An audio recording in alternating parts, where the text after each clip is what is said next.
My request to you, Speaker, sir, this is something that you can do in your own remit as the Honorable Speaker. Speaker, sir, I'll conclude in 5 minutes, completing just 2 important points. Speaker, sir, when we have now increased the size of the Lok Sabha to 850, we should also proportionately increase the number of sittings of the Lok Sabha to be at least 1/2 times more than what we are now doing. Speaker, sir, you have started a great tradition by increasing the number of hours allocated to 0 hour.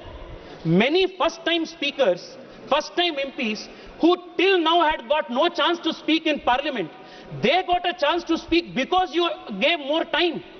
My request to you, Speaker, sir, is when the Parliament is going to become a 850-member body, instead of around 55 number of sittings that we do per year, if the Lok Sabha were to sit for 125 seats, or like in the case of the Japanese diet, if we were to sit for 150 days, then every single member representing every single constituency will get more than enough time to place on the floor of the House the problems of the constituents.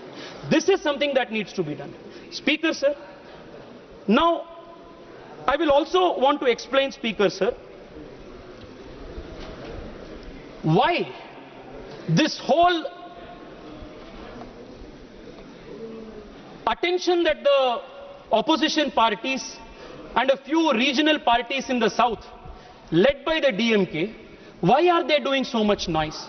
And why the tears that they are shedding is nothing but crocodile tears? Yes. Speaker, sir, I thank heavens that in 2026, when the country is doing delimitation, Narendra Modi ji is in power and Bharatiya Janata Party-led government will do the delimitation.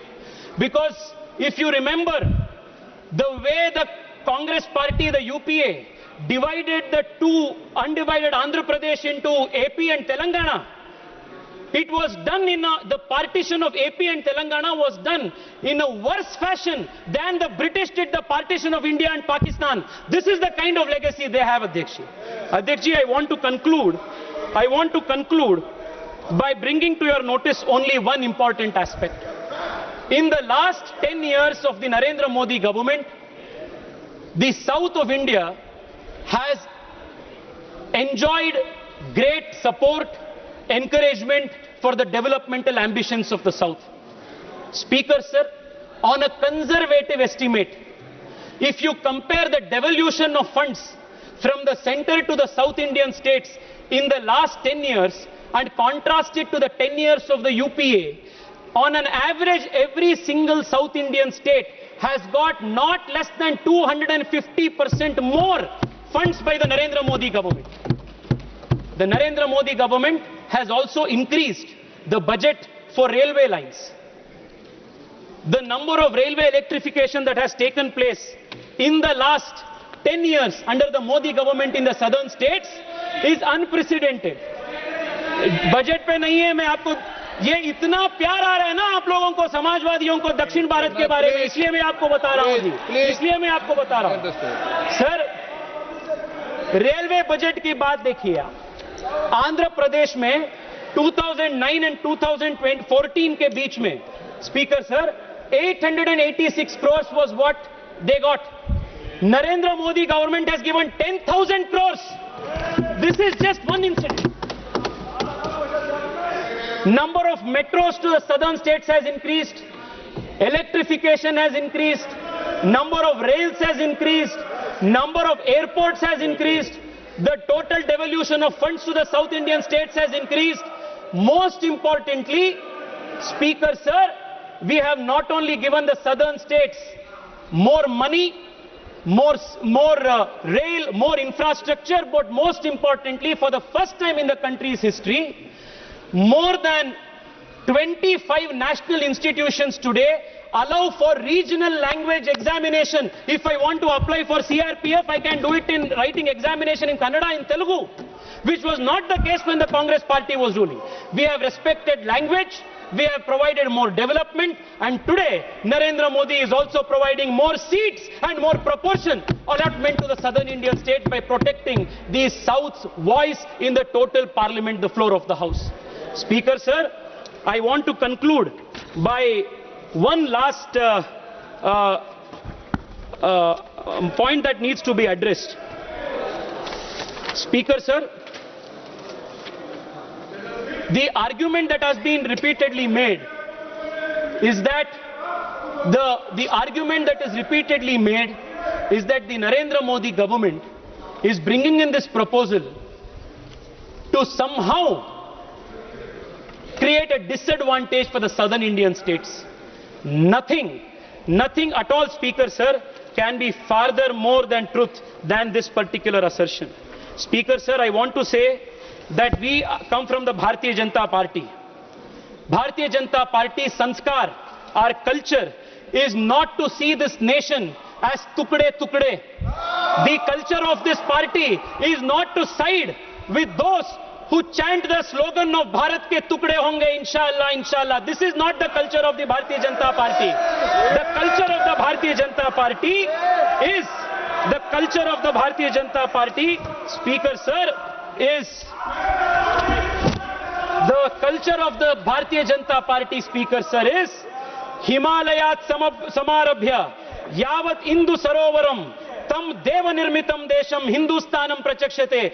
Jo desh ऊपर हिमालय से नीचे भारत के इंदु सरोवर तक है, वो पूरा देश जो अखंड है, अविच्छिन्न है, वो भारत है. This is the commitment of Bharatiya Janata party. वो कन्याकुमारी हो, वो कश्मीर हो, वो कच्छ हो या कामाख्या हो, we will support for the integrity, sovereignty, unity of this country, because that is not only a constitutional mandate, but most importantly, the Bharatiya Janata Party's Karyakarta believes that it is our civilizational duty to protect this country.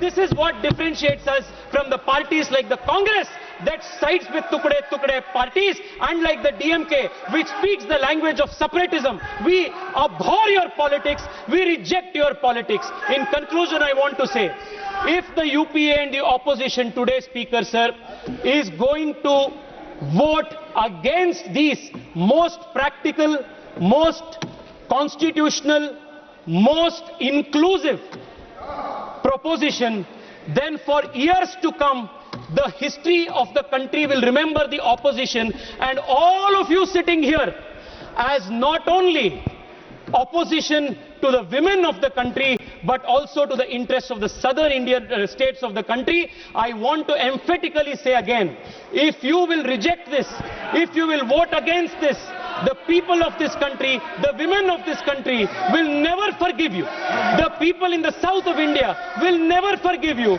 because your politics is not a politics of inclusion, your politics is a politics of anarchy. I really hope that you will honestly examine the merit of this proposition and also honestly examine the hollowness of your own arguments and finally vote in support of this historic bill. I once again thank Prime Minister Narendra Modi for not only giving voice, finally after 40 years, to the women of this country, but most importantly for protecting the interests of all southern states and all important small states of the country. Thank you, Prime Minister, sir. Thank you for what you have offered to the South. This is the best deal ever possible. Thank you, Speaker, sir. Shri Akhilesh Yadav.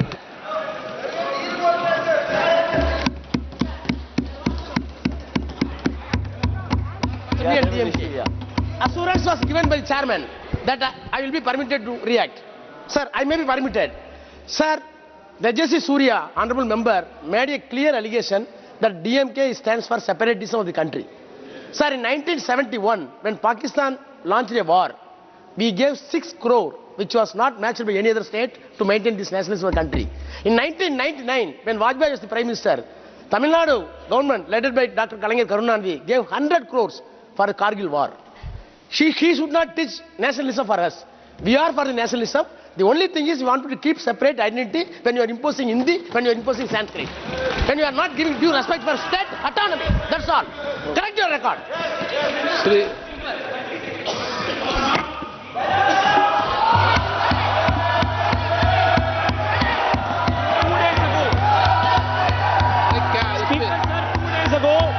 The Chief Minister of Tamil Nadu, M.K. Stalin, has put out a video. In that he has said that if the central government is not going to take the bills back, then we will remind them of 1950s and 1960s. What does he mean by that? 1950s and 1960s. Akhilesh Yadav ji